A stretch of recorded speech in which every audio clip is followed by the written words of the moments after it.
What do you do about North Korea? What? Steve, hold on. North Korea? What are you talking about? Why are they back in the conversation? North Korea buddying up with Putin, Putin buddying up with North Korea. Who's to benefit? Why are they getting together? And is this a concern? Let's ask the professor, Nicholas Grossman, assistant professor, U of I's Department of International Relations, who joins us now. Is this a concern? Somewhat, sure. So Russia having to go to North Korea and try to get weapons help, especially something like artillery ammunition. So the war, we end up focusing a lot on the fancy equipment, the airplanes or tanks or drones and missiles, but a whole lot of it is being fought with old school artillery. And North Korea has a whole lot of the shells from the Cold War era time, and they still produce tons of them, and the Russians could use that. So while it is somewhat embarrassing for Russia or a sign of weakness that they would have to go to North Korea can also help them out a lot. And North Korea, being so isolated, would love to get more friends. Am I wrong about this? Didn't North Korea buy a lot of their military stuff from Russia at some point? Originally, but more 20th century. And Russia is still using a whole lot of that. So they have an immense amount of surplus. North Korea is incredibly impoverished. People are starving, but they put an immense amount of national resources into the military, and it is one of the largest, best-stocked militaries in the world. But a lot of it, is old Soviet-era equipment. So he's essentially he's pulling out the stuff he bought that he's not using and selling it back to him. Yeah. I don't know. Wow. That's sort of karma, in an interesting way. I sort of enjoy. Jane, say hi to the professor. Hello, Professor. It's great to have you on because you really do answer all the good questions. So what in return does Kim want? And then how close can these two, military, cooperation, how close can this military cooperation go between the two countries? Probably quite a bit, but with limits. Russia has always been pretty carefully guarded about its most advanced military technology, which North Korea would like, think smart bombs and space tech. And the North Koreans would love to get that, but they also really need things like food. And they're under heavy sanctions because of nuclear tests and missile tests. And Russia has always been supportive of those sanctions because they don't like having somebody, like Kim Jong-un having nuclear weapons and advanced missiles right on their border. He's not someone you can really trust. But Russia is getting a little more desperate as Ukraine's counteroffensive keeps on pushing them and keeps on making them spend tons of artillery ammunition. Ukraine was running out of that stuff, too. And this is one of the reasons why the U.S. sent them cluster munitions. These are shells that break apart into a lot of little things they call bomblets. And those things can stay in the ground and remain unexploded for a long time after the war. So there's a lot of problems long term. But one of the reasons the U.S. gave it to Ukraine is also they were running out of regular artillery shells. So this is a level of combat that the world hasn't really seen since probably the 1950s and the Korean War. And so they are spending so much of this that they need it from both. Whereas North Korea, being so isolated, would like to be able to get Russia to ease up on some of the sanctions, give them some food, help establish maybe better long-term relations as North Korea tries to deal with isolation from U.S., South Korea, Japan, but also to some extent from China and Russia. If not Russia, or I should say if not North Korea or China, is Russia dealing with somebody else that has supplies, even if it's as simple as bullets that they need, that we're not talking about? Is there somebody else out there? There might not be, really. So Russia is already getting stuff from Iran.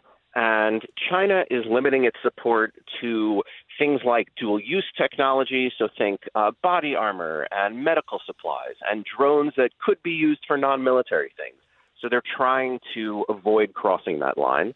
And Russia even recently, Cuba accused them of trying to run a human trafficking operation to get Cubans to then go fight for them in Russia against Ukraine. And so turning to North Korea in part shows that they don't really have anywhere else to go. The greater image I have here, I suppose, is this is a finite supply, as you've illustrated here.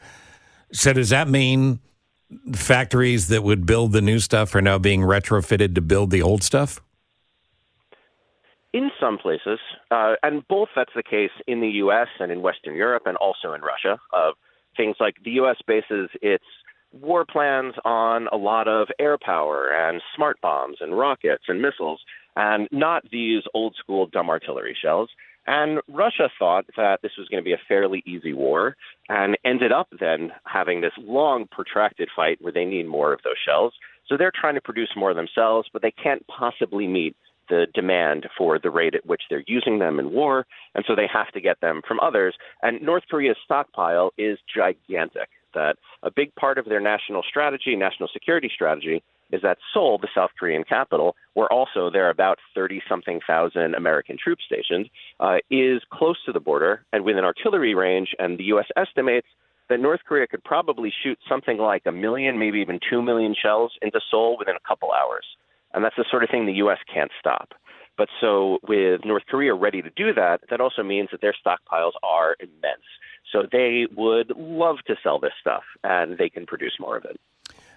It's concerning on all the levels you've already talked about, but it's also concerning on the level that it feels like another Afghan extended sort of battle that's going to go on forever. And yet we had a prominent Russian come out this week and say the only way this ends is with nukes. Do we have a sense that Putin has a firm control over his country, or is there another coup in the works somewhere that we'll hear about eventually? He seems to have pretty tight control. That there's been a lot of kind of counter-coup activity that has happened within Russia, some of which we don't see. But they removed the top general and put him under house arrest. They killed Prigozhin and the other top people from Wagner in that spectacular plane crash. Spectacular meaning, spectacle. Great. But in that plane crash, and it looks like he has pretty tight control over it. But Russia threatens nuclear weapons all the time. And anytime, people are pushing back, even when the United States was saying, you can't interfere in our elections, we're going to try to defend against that using cyber defense. And Russia was like, nuclear war. And they always do it, and they attempt to try to extort people. And it's unsettling, but the only response to that is to sort of shrug it off and say, no, if you fire nukes at us, we'll fire nukes at you. And we all know everybody's afraid of that. So, no, we're not going to give in. And because if you do give in, if they say, nuclear war, give us what we want, and you give it to them, then that just encourages them to do it again. And that actually makes the world more dangerous, not less. So the Afghan war was, with the U.S. there, was long and bloody, but decently less intense. The U.S. lost a few thousand people. On the Afghan side, the casualties were believed to be something like 80,000, meaning both Taliban and U.S. Afghan allies. And Russia alone has lost way over 100,000 people, probably Ukraine too, in just a year and a half. So the combat in Ukraine is decently higher scale, more death, more destruction, and that means way more military equipment. And as much as everybody involved will say we can do this forever, they can't. That everybody breaks. There's a breaking point for it. Everybody runs out eventually, and it's a question of who will first, but somebody will. Right. All right. Well, what are we doing in class today? Today, so I've got my terrorism class, and we are talking about suicide attacks, and then my U.S. foreign policy class, and we're probably going to talk about the war and talk about North Korea. All right. Well, again, I'll be the guy in the back monitoring, but I look so young you won't recognize me. Sure. What are you laughing about? Yeah, He'll think you're another professor. Thank you, Professor. We appreciate it always.